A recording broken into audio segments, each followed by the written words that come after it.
여러분 안녕하십니까, 박상규입니다. 그야말로 사상 최악의 지진이 유럽과 아시아를 잇는 튀르키예와 인근 시리아를 강타했습니다. 현지 시간으로 6일 새벽 튀르키예 동남부에서 규모 7.8의 강진과 7.5 규모의 여진 등이 연이어 발생했습니다.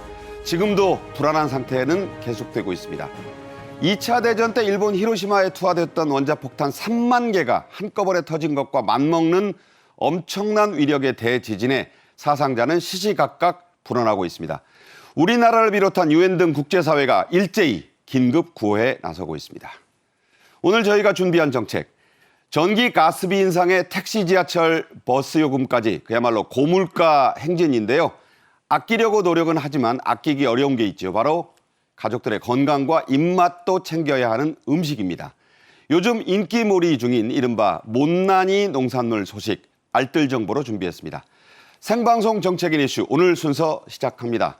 김연주 시사평론가, 배종찬 인사이트 K 연구소장 나오셨습니다. 어서 오십시오. 안녕하십니까. 네. 먼저 지진 전문가인 홍태경 연세대 지구시스템과학과 교수가 전화로 연결되어 있습니다. 홍 교수님 나와 계시죠? 예, 안녕하십니까. 네, 걱정스러운 소식입니다. 현재까지 지진 사망자만 4,000명을 훌쩍 넘어서고 있습니다. 사상자는 계속해서 늘고 있는데 튀르키예에서는 과거 터키 시절이던 1939년의 대지진으로 무려 3만 명, 그리고 1999년의 대지진으로 1만 7천 명이 사망했던 적도 있습니다. 그때 정도 참사가 되는 걸까요, 지금? 예, 앞으로 더 지켜봐야 하겠지만 지진 규모가 과거에 발생했던 지진 어느 것도 못지않게 굉장히 큰 지진인데요. 이 터키 지역 같은 경우에는 북아나톨리안 단층에서 연쇄적으로 1900년대 초반부터 1900년대 후반까지 연쇄적으로 금요 6.7, 7, 7.0 후반까지 연쇄적으로 발생해 오고 있으면서 피가 커졌는데요. 이번 지진이 발생한 동아나톨리안 단층은 그동안 지진이 발생해 오지 않고 응력이 계속 누적되어 오는 곳입니다. 그러다 보니까 한꺼번에 많은 응력이 배출되는 큰 지진이 발생하게 됐고, 해당 지역에서는 그동안에 지진이 많이 발생하지 않았던 상황으로 비교적 이제 지진에 대한 대비도 조금 소홀했을 수도 있고요. 그런 차원에서 이 큰 지진에 의해서 큰 피해로 연결되는 그 단초가 됐었던 것 같고요. 또 이번 규모 7.8 본진 이후에 발생한 규모 7.5 여진 같은 경우에는 동아나톨리안 단층에서 북서쪽으로 떨어진 지역에서 발생을 했는데, 동아나톨리안 단층에서 발생한 본진에 의해서 많은 응력이 순간적으로 또 추가되면서 여진이 발생을 하고 있거든요. 그래서 북아나톨리안 단층에서 발생한 것처럼 연쇄적으로 이 동아나톨리안 단층에서도 지진이 발생하지 하는 건 아닌가 하는 걱정이 들고 있는 상황입니다. 네, 우리 관광객들도 자주 찾는 곳이 바로 이 튀르키예인데 이런 큰 지진 앞으로도 일어날 가능성이 있겠습니까? 그렇습니다. 이 앞서 말씀드린 것처럼 이 튀르키예 지역 북쪽을 동서 방향으로 가로지르고 있는 이 북아나톨리안 단층에서는 전체적으로 규모 7점대 정도 되는 지진들이 한 4, 5년 쪽으로 계속 발생해 오고 있었거든요. 그래서 굉장히 피해가 그동안 컸습니다. 그런데 이번 지진이 발생한 동아나톨리안 단층은 튀르키예와 시리아의 접경지에 위치하고 있는 단층인데, 그 길이만 하더라도 300km가 넘는 큰 길이를 자랑하고 있습니다. 마지막으로 발생한 지진 같은 경우에는 1960년대에 이 튀르키예와 시리아 접경지 북서쪽 끝에서 발생을 한 적이 있고, 이 나머지 지역은 이렇다 할 큰 지진이 발생해 오지 않았거든요. 그러다 보니까 이번 지진이 발생을 하면서 이 지진이 발생하지 않았던 동아나톨리안 단층 지역에 연쇄적으로 방아쇠 효과를 내면서 또 다른 큰 지진이 발생하지 않을까 하는 우려가 커지고 있는 상황입니다. 네, 교수님이 말씀하신 것처럼 이 동아나톨리안 지진 때 참 위험한 지진대로 보이는데요. 지금도 역대급 여진의 발생 가능성이 크다고 합니다. 이 사나흘 뒤에도 이런 여진이 찾아오고 하는데 이런 여진이 만약 일어났을 때 어떻게 대비를 해야 할까요? 네, 뭐 현장에 만약 계신 분이라면은 지진 발생 동안에는 어디로 대피하거나 하는 것은 현실적으로 불가능합니다. 건물이 크게 흔들린다고 한다면은 어쨌든 간에 머리나 몸 등을 보호할 수 있는 탁자 밑 같은 데 숨는 게 필요하고요. 지진이 조금이라도 안정화가 돼 있다, 그러니까 건물이 흔들림이 멈췄다 싶으면 즉시 건물 밖으로 대피하는 것이 필요합니다.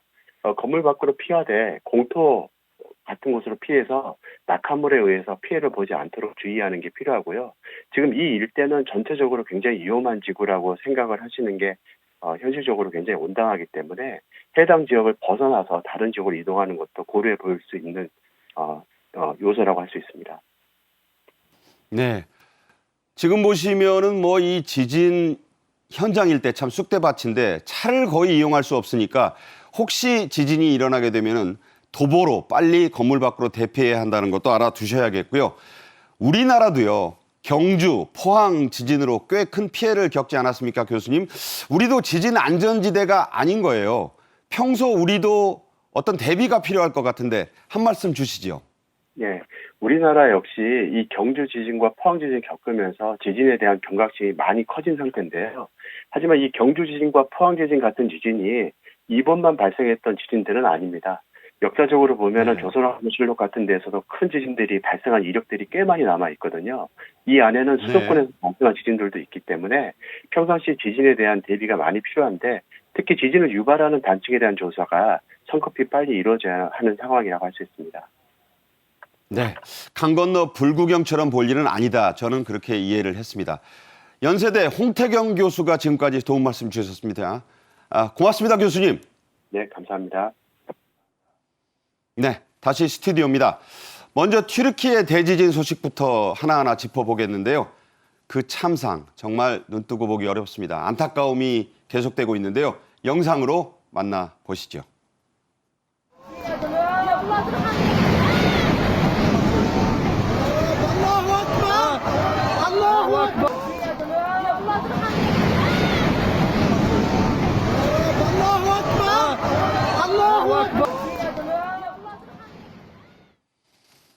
네, 보고도 믿기 어렵습니다. 저게 실제 상황입니다. 마치 그야말로 사상 누각처럼 건물이 와르르. 저 안에 지금 주민들이 있거든요. 시리아 일대까지도 지금 아주 이 쑥대밭인데 관측 사상 최대 규모. 그렇습니다. 항상 이런 네. 거 나올 때마다 히로시마 투하됐던 원자폭탄. 네. 1945년 8월 6일. 예. 별명이 또 리틀보이였잖아요. 그렇습니다. 3만 개가 한꺼번에 터졌다? 상상이 안 되는데 어떻습니까? 이건 정말 가공할 위력인 거죠. 그렇기 때문에 지금 어느 정도의 피해가 나올지 가늠할 수가 없는 건데 이 지진의 이 강도가 7.8입니다. 네. 역사상 최악의 재난으로 이렇게 평가가 되고 분석이 되고 있고 또 하나 이 동아나톨리아 단청대라는 것은 상당히 위험한 지대 아니겠습니까? 그러니까 앞서 교수님도 단청대고요. 계속 얘기하시잖아요. 예. 그다음에 이제 여진도 우리가 보통 우리나라에서 발생했던 거 보면 여진은 뭐 2도, 3도 이랬단 말이에요. 네. 근데 여진이 7.5도입니다. 그러니까 상당히 여기에 내진 설계가 돼 있는 건물이면 모르겠는데 그렇지 않을 가능성도 상당히 있는 것이거든요. 그러다 보니까 우리가 방금 전에 영상을 봤듯이 와르르하고 네. 건물이 무너지는 상황을 볼 수 있는데 이 부분은 말씀드려야 될 것 같아요. 이 지진대로 봤을 때는 이 트리키예 지역이 우리가 이제 터키로 알고 있는데 이 트리키예 지역이 가장 위험한 곳입니다. 그러니까 4개의 단청대가 모여 있다라는 것이죠. 그러니까 실제로 우리가 이 84년 전입니다. 1939년 우리가 쉽게 이제 2차 대전 그 시점에 우리는 일제 강점기였죠. 그렇습니다. 바로 이 시기에 이 아시아와 유럽이 만나는 지역이 바로 이 트리키예 지역 아니겠습니까? 네. 그러니까 시리아와 또 이 트리키예가 접해 있는 바로 그 단청대가 아나톨리아입니다. 그러니까 아시아와 유럽이 만나는 그 지점이니까 상당히 많은 응력, 이 단청대의 힘이 서로 응축되어 있다가 부딪히게 되는 거죠. 그러니까요. 그러니까 1939년에 일어났던 이 지진도 강도가 7.7 규모의 강력한 지진이었는데 이번엔 7.8이고요. 그때도 3만 명이 넘게 희생자가 그 발생했고 당시에 뭐 보도로 추산된 거니까 더 많았다고도 해요. 그렇습니다. 그리고 이제 또 그로부터 얼마 뒤인 60년 이제 뒤입니다. 예, 바로 1999년 이제 2000년이 이 바로 임박했던 그 직전 시점에 또 대형 지진이 이때는 7.0 이상의 강진이 이제 지난 25년 동안 7차례나 발생했는데 이때 이제 발생한 겁니다. 그래서 무려 17,000명 이상의 희생자가 발생했고 일선에서는 2만 명, 3만 명까지 얘기하는데 확인된 것만 그래요. 그렇죠. 확인이 어렵죠. 지금도 뭐 4, 5천 명 이야기 나오고 있습니다만 얼마나 될지 더 늘어나지는 않아야 될 텐데 정말 초대형 지진이 우리로 치면은 이건 뭐 상상하기 힘들 정도의 진도 7 이상의 지진이 지난 25년간 무려 7차례였습니다. 네.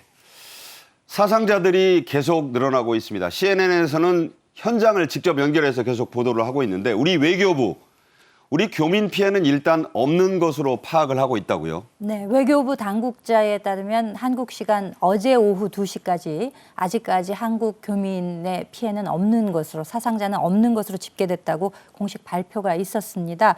이번에 그 튀르키예 남부 도시죠. 가지안테프 내륙의 33km 지점에서 네네. 일어난 이 강도 7.8의 이 대지진 하필이면 모두가 잠든 시간이었던 새벽 시간 현지 시간 새벽 한 6시쯤이었다고 그래요. 새벽 4시 네. 이후였다고 예. 하는데 이 시간에 하필이면 발생을 하는 바람에 영문도 모르고 사망에 이르게 된 이런 희생자들도 아마 많지 않을까라고 생각이 되는데 현재까지만 수천 명의 사상자가 있을 것으로 지금 세계 각지 언론에서 보도가 이루어지고 있습니다. 우리 한인 회장의 전언에 따르면 여진의 공포 때문에 지금 집에도 못 들어가고 있다. 다른 지역도 지금 그렇다는 거예요. 이스탄불 뭐 피해는 안 입었지만 그리고 현재 눈과 비가 지금 계속 내리는 악천후 때문에 구조가 지금 대단히 난항을 겪고 있다.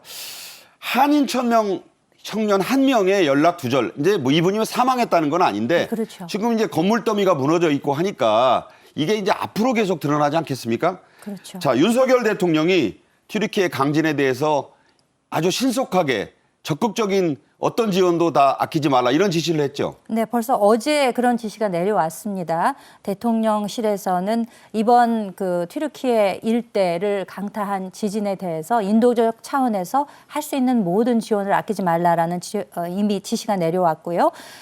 국가안보실과 외교부는 이 지시를 받아서 튀르키예 일대에 인도적 차원에서의 적극적 지원 방안을 이미 모색한 것으로 지금 알려지고 네. 있습니다. 오늘 오전에도 또 대통령실에서는 군 수송기를 급파하는 등해서 여러 지원 방안을 마련하고 있는 것으로 알려져 그러니까 있습니다. 일진을 실은 수송기가 일단 현지로 떠나는 것 같아요. 네. 일단 이례적인 그런 국제사회가 지금 노력하고 있으니까 우리도 동참하겠다 이런 거로 봐야 되겠죠. 그렇죠. 긴급 의약품 지원을 포함해서 구조 인력들 급파를 하는데 이제 군 수송기가 이미 동원이 되고 있는데 사실상 대통령실에서는 이 튀르키예와 우리와의 그 어떤 형제 국가라고 할까요? 네. 이렇게 맺어진 인연도 소중하지만 전 세계에서 온정이 답지하고 있는 만큼 우리는 더욱더 특별한 인연을 바탕으로 해서 가만히 있을 수 없다. 이런 그 생각에서 더욱더 긴급 구조 방안을 지금 마련하고 있는 것 같습니다. 네. 지금 김현주 평론가 말씀하신 것처럼 터키와 우리나라를 흔히 형제국이다 이렇게 얘기하는데 가까이는 2002년 한일 월드컵 때 3, 4위전을 그렇습니다. 해서 네. 붙었던 컨솔레이션 게임이라고 그때 맞습니다. 우리 게임을 네. 했었고 사실 거슬러 올라가면 6.25 때 얘기를 빼놓을 수 없죠. 그렇죠. 6.25 때 가장 사실은 피를 많이 흘렸던 국가가 물론 미국이지만 파병 인원 대비 가장 많은 희생자가 발생한 것이 터키군입니다. 그러니까 파병 규모로는 미국, 영국, 캐나다에 이어 그렇죠. 4위였지만 가장 많이 죽었던 사상자를 낸 게 터키라는 맞습니다. 그 당시에도 저도 기억이 나는 것이 6.25와 관련된 영상 자료들을 보면 투르크 전사라 그랬어요.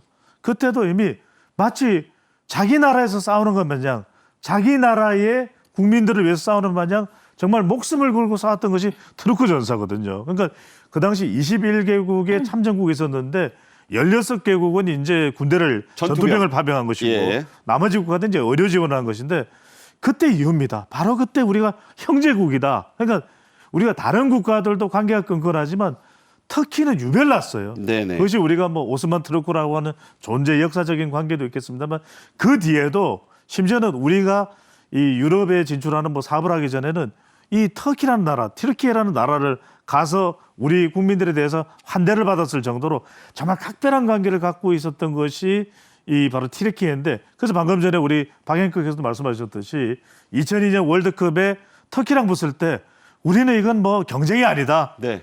형제가 그냥 이 우정을 나누는 것이다, 우애를 나누는 것이다라는 이야기를 할 정도로 각별한 관계인 거죠. 6.25 참전 얘기를 한 다큐멘터리를 제가 몇 번 본 적이 있는데 예. 그때 가장 유명했던 게 아프리카의 에티오피아하고 네. 터키였어요. 근데 맞습니다. 터키군이 대부분이 자원병이었다는 거예요. 나라에서 그렇죠. 징집해서 뭐 보낸 게 아니라 예. 그게 놀라운 일이었고 무려 한 달 넘게 배를 타고 와서 맞습니다. 부산에 상륙해서 바로 전투에 들어갔다. 예. 대단한 거 아닙니까? 그러니까 그 기진맥진한 상황에서 한 달에서 왔는데 바로 전투하러 나갔어요.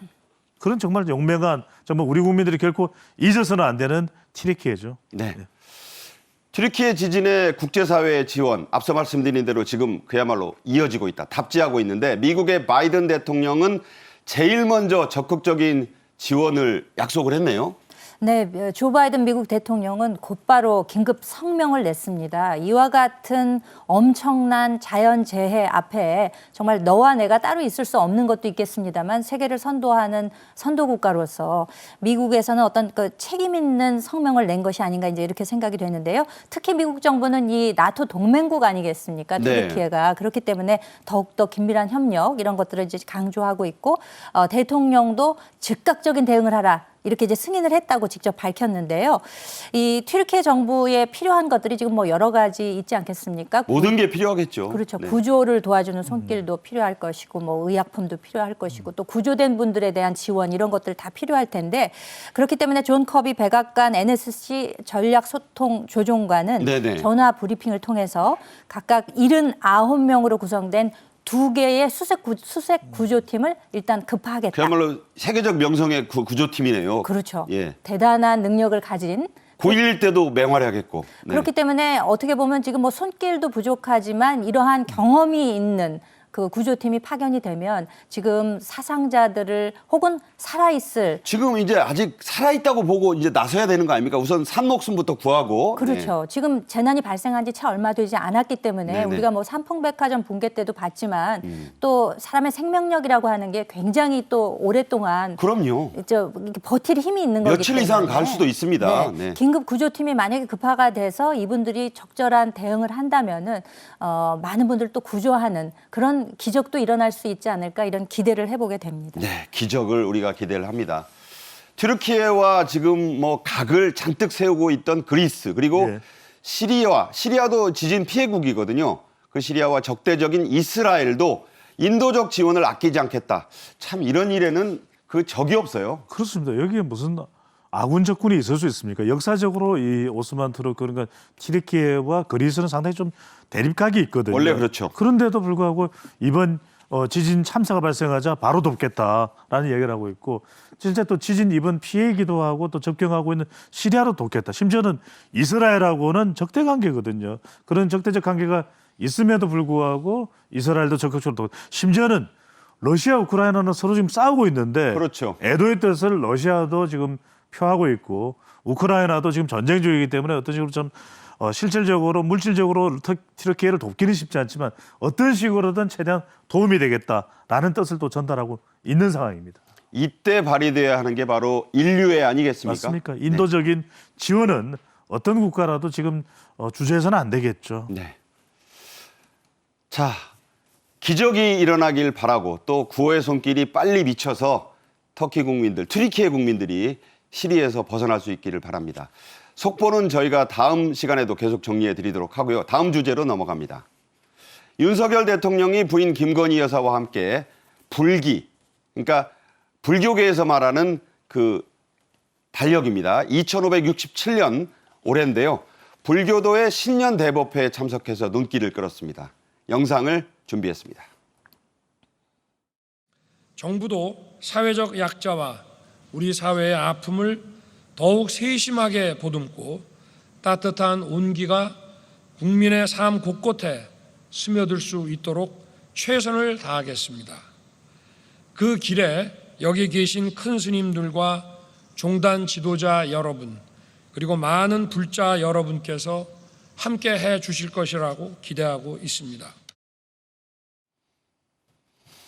불교계의 신년 대법회에 현직 대통령 부부가 참석한 건 이번이 처음이라고 하네요. 네, 현직 대통령으로서 참석한 것도 그렇습니다만 부부 내외간이 함께 참석한 것은 이제 더욱 처음이라고 하는데 사실상 이 국민 대통합 차원에서도 각종 그 종교 행사에 대통령이 상징적으로도 많이 이제 참여를 하고 또 대선 운동 기간에도 보면은 뭐 불교계 뭐 캐톨릭, 기독교계 할 것 없이 또 이렇게 방문을 해가지고 또 많은 지원을 해줄 것을 또 호소하기도 하거든요. 네네. 그렇기 때문에 이렇게 국운을 융성하기를 바라는 신년 대법회에 대통령 내외가 참석한 것은 불교계 입장에서 무척 반가운 일일 수 있을 것이고 네네. 그리고 또 지도자 입장에서도 이렇게 국민 대통합의 목적이 있다 이렇게 이제 해석할 수 있겠습니다. 네.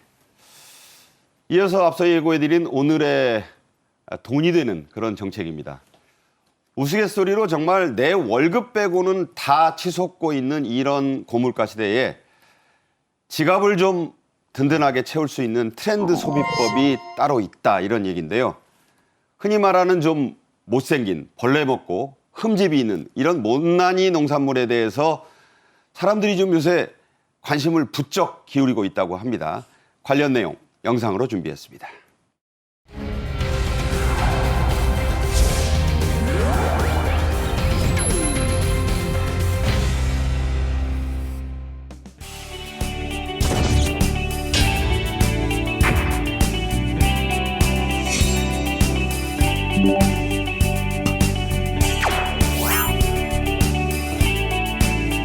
이제 먹는 데는 아무 이상이 없는데 단지 눈으로 보기에 이뻐 보여야 맛있다 그러잖아요.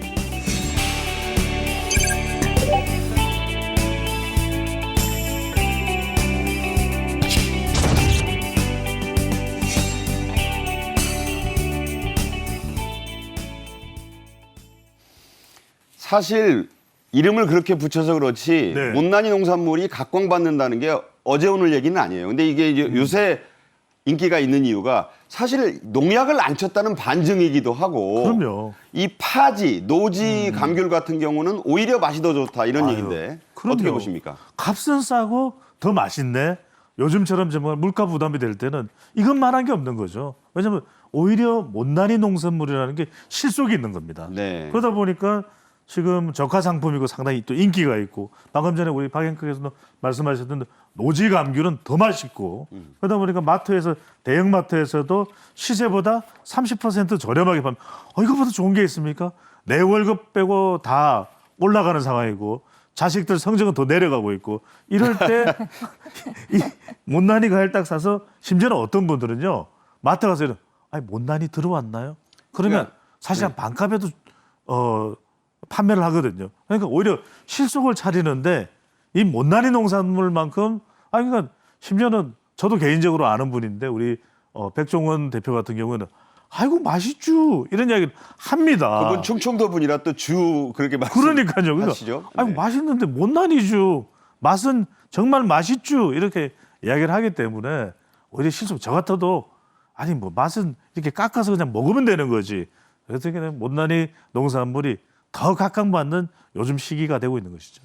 그러니까 이게 이제 별도로 코너를 만들었다는 데 의미가 있는 것 같아요. 그냥 뭐 이렇게 한두 개 파는 게 아니라 아예 그 판매자 측에서도 마트 같은 곳에서도 별도의 못난이 농산물 코너를 만드는데 이게 실태가요. 버려지는 그러니까 조금만 흠집이 있어도 상품성이 없다 그래서 버려지는 게 이게 낭비가 조단이라고 그러네요. 그러게요. 어마어마한 규모의 사실 우리 음식물 쓰레기가 기존에 다 이제 음식으로 만들어진 요리가 된 이후에 것들이 폐기되는 것도 문제지만 네. 원자재가 폐기되는 것은 어떻게 보면 더 큰 문제가 있다고 볼 그러니까요. 수가 있는 거잖아요. 그러니까 우리가 기본적으로 뭐 특히 채소 이런 것들은 그 폐기되는 양이 부피감이 상당합니다. 그렇기 때문에 지금 다양한 채소들이 지금 지금 나오고 보시면 있잖아요. 네. 대개 이 과일들에서 많이 그 비율이 높아요. 그러니까 과일은 조금만 흠집 났어도 에이 하고 버리게 되는 게 많다는 거죠. 그렇죠. 그 주부 입장에서 사실 가서 이렇게 눈으로 봤는데 같은 값이면 흠집 없는 걸 고르게 되는 거는 이제 인지상정이거든요. 네. 그리고 특히 이렇게 곱게 생긴 것들을 이제 고르는 분들에게 있어서는 저렇게 조금 흠집이 있다던가 이런 것들이 상품성이 없다고 폐기가 되게 되면 이게 그대로 음식물 쓰레기로 가기 때문에 정말 이중적인 낭비 요소가 될 수밖에 없는 것이기 때문에 이것을 잘 활용하는 것은 참 여러 가지 환경 측면에서도 그렇고 네. 우리 지갑을 생각하는 경제적인 측면에서도 일거양득이 아닌가 이렇게 생각이 근데 듭니다. 방금 전에 우리 김현준 평론가도 말씀하셨지만 그래프로 보여드렸는데 한 번 더 보여드릴 수 있으면 좋겠고요. 과일인 경우에는 배 같은 경우에는 배 비싸요. 그렇죠. 그런데 비싸죠. 누군가에게 뭐 선물로 주는 거야 뭐 A급 보기도 좋은 그렇게 관리돼 있는 그런 선물 배 한 상자 선물 드려야지. 아니 우리 가족들끼리 먹을 거 뭐 굳이 꼭 보기에 좋을 필요가 뭐가 있겠어요. 맛만 좋으면 되지. 그리고 근데 어차피 깎아서 먹잖아요. 예, 근데 그러니까요. 배 같은 경우에는 거의 이 못난이 농산물 비율이 한 30%에 가까이 됩니다. 그러니까 아까도 그 그래픽에 그럼요. 나왔지만 네. 과일이 유난히 우리나라 사람들 남에게 선물하거나 보기 좋은 거라고 그러니까요. 해서 그 흠집 조금만 있어도 안 먹거든요. 예. 지금 나오고 있으면 배가 거의 30% 육박합니다. 예, 요즘 배값 비싸거든요. 근데 이거 정말 반값으로 살 수 있다면 저는 몇 상자라도 사서 먹겠어요. 네. 이 못난이 농산물이 유명해진 것은 단순히 요즘에 고물가 때문만은 아니고 두 사람의 이 좀 노력이 있었다고 하는데 유명한 분들이네요. 그 아까 방금 전에도 말씀해 주셨다시피 그 백종원 씨가 네. 사실 그 한 방송 채널에서 만남의 광장이라는 프로그램을 한 적이 있습니다. 있죠. 각 지역 농산물을 좀 소개하고 그걸로 이제 요리를 만들어서 현재 계신 분들한테 대접도 하고. 그때 나온 용어가 저 못난이 감자예요. 네. 30톤을 본인이 샀습니다. 강원도 농가를 방문했더니 이게 흠집이 있는 못난이 감자라고 해가지고 폐기가 된다는 이야기를 들은 거예요. 너무 안타깝다는 생각에서 이제 키다리 아저씨한테 연락을 해보겠다. 이러면서 네. 이제 연락한 분이 정용진 신세계 부회장에게 그때 키다리 아저씨가 정용진 부회장이죠. 그렇죠.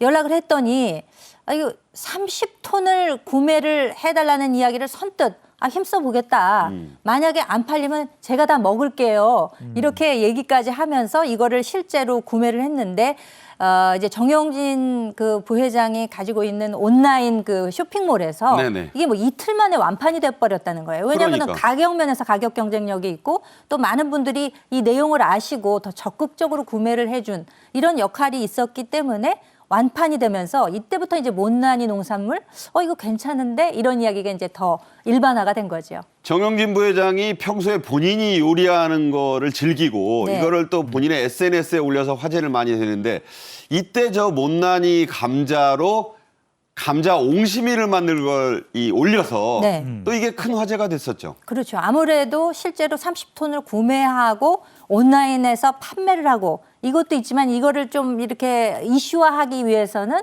어떻게 보면 이 요리를 활용한 것이 아닌가 이제 그런 생각도 그때 해보게 나온 게 저 되거든요. 옹심이였고 그게 이제 동영상으로도 소개돼가지고 따라하기도 이게 열풍이 나면 열풍이 불었어요 그때. 그 정용진 부회장이 그 팔로워 수가 굉장히 많은 인플루언서기 때문에 어떻게 보면은 이분이 뭐 이렇게 일거수일투족 뭘 하게 되면은 굉장히 좀 열풍 단계까지도 이제 가기 때문에 실제로 그 옹심이를 그 못난이 감자를 이용해서 요리를 했는데 어차피 감자도 껍질을 깎아서 쓰는 거거든요. 그러니까요. 근데 껍질을 깎을 때 이렇게 흠집이 있으면은 조금 시간과 품은 많이 듭니다. 그걸 네. 일일이 다 그걸 파내야 이제 되기 일일이 때문에. 좀 깊이 파야 되니까. 왜냐하면 그 독소가 있거든요. 아하. 그렇기 때문에 그 감자 싹을 제거를 하기 위해서 조금 품은 들지만 그거 해놓고서 강판에 갈아서 옹심이 만들면 이게 못난인지 잘난인지 전혀 모르거든요. 그 말씀 참 배웠네요. 네. 그래서 어떻게 보면 정용진 부회장이 이렇게 좀 SNS를 통해서 소개를 한 것이 많은 또 구매자들한테는 저거 맛있겠는데 우리도 한번 해보자라는 그런 의욕을 좀 많이 부추긴 것 같습니다. 네, 그렇고요. 그야말로 이 농담으로 한 말이 무색하게 이틀 만에 완판됐다는 예. 말은 이 김현주 평론가도 하셨고 제2탄 못난이 과일 제2탄으로 고구마도 팔았었죠. 그럼요. 고구마도 마찬가지로 정용진 또 백종원 이 환상의 또 콤비가 팔았습니다. 그러니까 이제 뭐 고구마도 이제 안 팔리는 게 있었겠죠. 그것도 역시 정용진 부회장이 운영하는 또 대형마트를 또 통해서 완판이 됐죠. 그게 물량이 무려 300톤이 넘어요. 그럼요. 이게 뭐 거의 한 5일 만인가요? 23일 뭐부터 뭐 날짜가 나오는데 정말 판매한 그 매출이 그 직전에 대비해서 무려 218% 증가한 겁니다. 2배가 훨씬 넘는 그러니까요. 거죠. 엄청난 거죠. 네. 예. 그 못난이 농산물 시리즈는 아닙니다만 예. 통영의 바다장어 완판도 또 이 두 콤비가 합작을 했어요. 아니 이게 대단한 겁니다. 우리가 통영 그러면 굴이 유명하거든요. 근데 또 통영하면 유명한 게 바다 장어인데 코로나 때문에 일본에 전량 수출을 해야 되는데 못한 거예요. 그럼 이걸 어떻게 합니까? 고민하던 것을 이번에도 키다리 아저씨, 정용진 부회장 그리고 또 뭐 대한민국의 천상 요리사, 천상 요리 또 매직 마법을 또 부리는 우리 백종원 대표 두 사람이 뭉쳐서 또 이 대형마트를 통해서 판매를 했는데 또 완판됐어요. 네. 그러니까 이게 또 대단한 거죠. 못난이 농산물뿐만 아니라 팔로가 막혔던 바다장어까지 무려 얼마인 줄 아십니까? 900톤. 이걸 또 판매를 해냈습니다. 네. 네. 정영진 부회장 얘기 앞서도 나왔지만 본인이 이제 대기업 오너인데 예. 실제로 요리가 진심인 것 같아요. 그렇습니다. 그 본인의 별명도 있고 예. 별명이 뭐죠? 용지니어스. 네, 뭐 천재란 뜻인가요? 그렇죠. 지니어스니까 이게 뭐 요리도 잘하고 실제로도 굉장히 뭐 경영도 그렇지만 학력도 우수하고 그러니까 뭐 아니 갖추지 못한 게 뭐야 이런 얘기를 할 정도인데 SNS에 이런 사진들을 막 올립니다. 본인이 요리하는 지금 화면에도 보고 계신데 인스타 땡땡이죠? 그렇습니다. 그러다 보니까 인플루언서라는 게 지금 사람들이 실제 정영진 부회장이 만드는 이런 요리들을 보고 따라하기도 하거든요. 그러니까 이게 기업도 경영하고 있죠. 게다가 야구단에도 각별한 관심을 또 보이기도 하는데 게다가 요리까지 이건 뭐 백종원 대표를 거의 능가하는 거 아니야? 이러면 안 되주 하는 이야기가 나올 법한데 실제로 이 SNS 사진을 보면 SSG의 이 야구단의 정말 핵잠수함이죠. 언더스로 투수인 이 박종훈 선수까지 등장을 할 정도로 네, 네. 서로 굉장히 가깝구나. 이렇게 요리하면서 친해졌구나.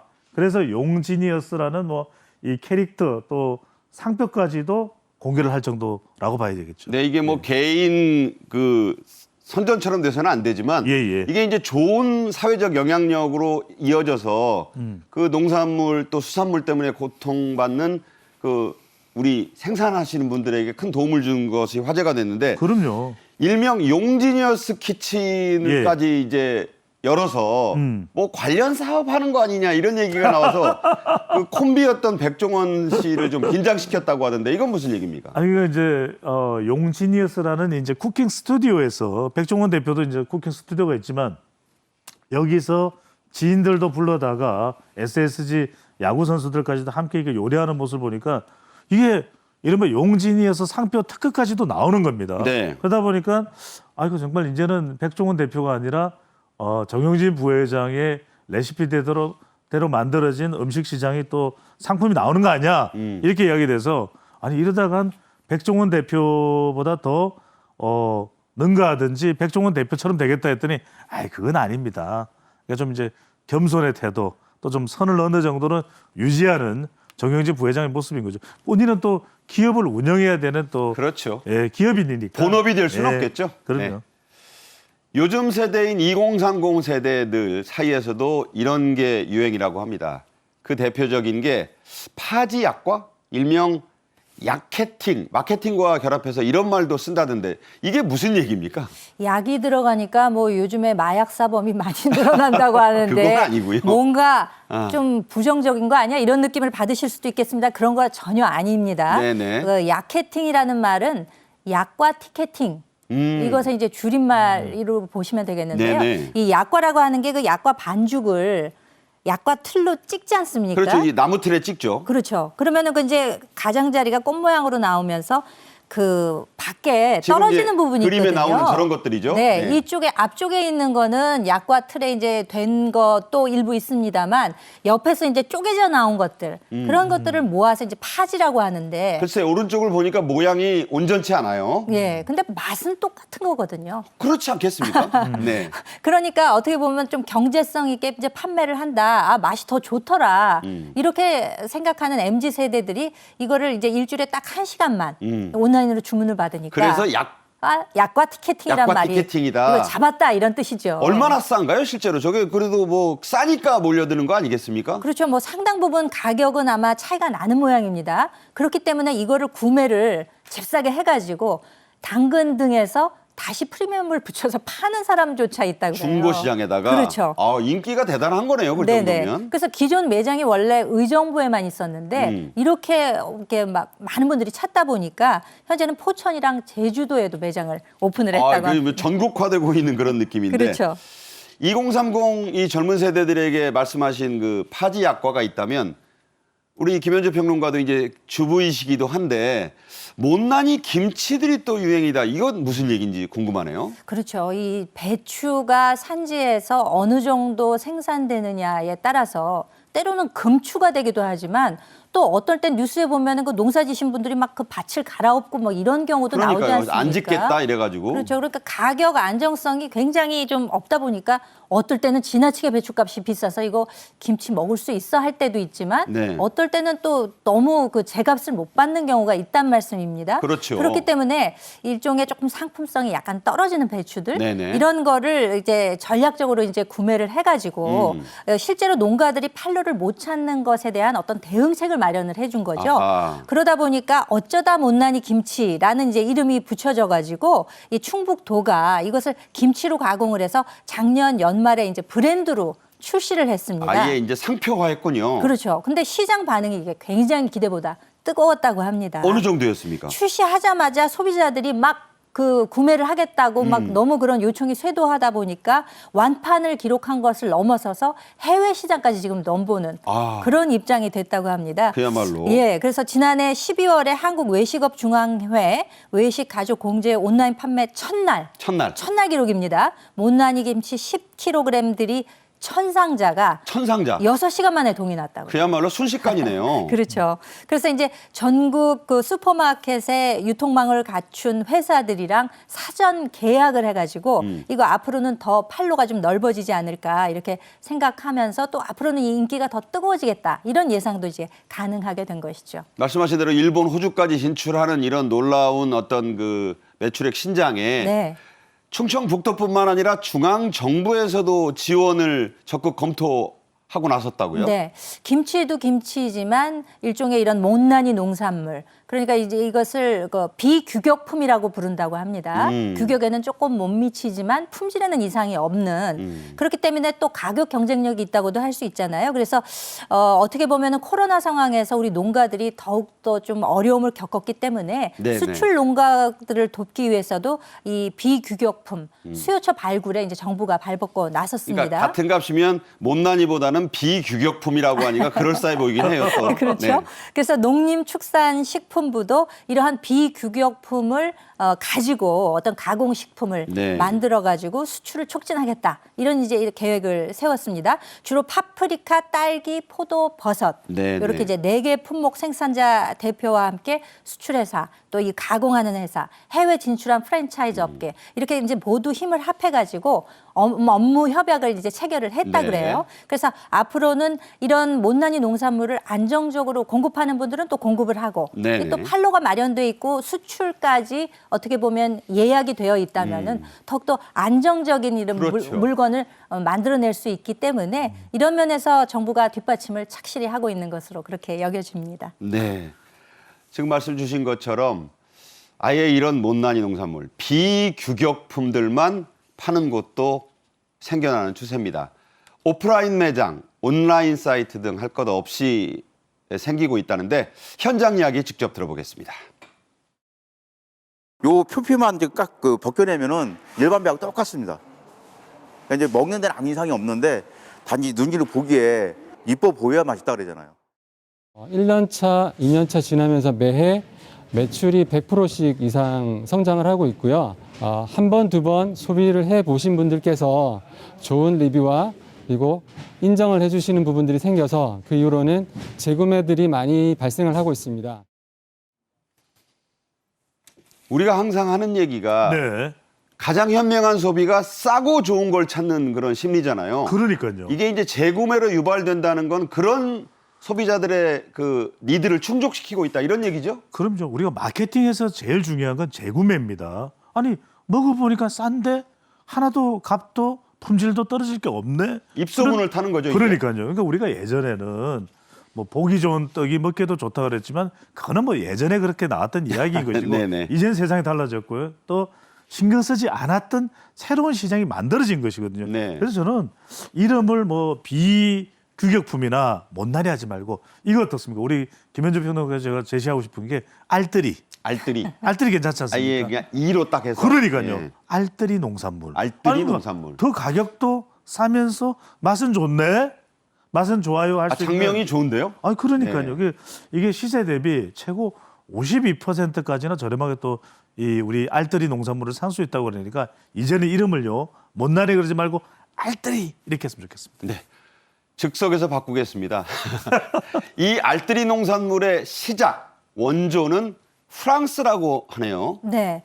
최근 이 전 세계에서 이렇게 알뜰이 농산물, 못난이 네. 농산물, 네네. 비규격품 이런 것들이 이제 공식적으로 불리기는 푸드 리퍼브라고 하는데 네네. 이것이 이제 주요 식품의 트렌드가 됐다고 합니다. 리퍼브라고 하면 우리가 예를 들어서 무슨 핸드폰을 구매를 했는데 이것이 리퍼브일 경우에는 싼 가격에 구매하고 이런 것들이 있잖아요. 리퍼블리싱의 준말이죠. 네, 예. 그래서 이 상품으로서 가치를 잃은 식품 이런 것들을 구매하거나 활용해서 새로운 식품으로 선보이는 네네. 이런 분야를 이제 푸드 리퍼브라고 하는데 미국 환경보호 단체에 따르면은요, 미국에서 생산되는 농산물의 20%가 어허. 바로 이 못난이 알뜰이라는 이유만으로 버려지고 있다고 하고요. 낭비가 대단하네요. 우리도 국회 입법조사처에서 좀 조사를 해봤더니 우리 연간 음식물 쓰레기가 굉장하잖아요. 그렇죠. 근데 그 70%가 완전히 만들어지는 음식이 버려지는 게 아니라 이 유통 및 보관 과정에서 폐기가 된다는 거예요. 그러니까요. 그러면 뭐 어마어마한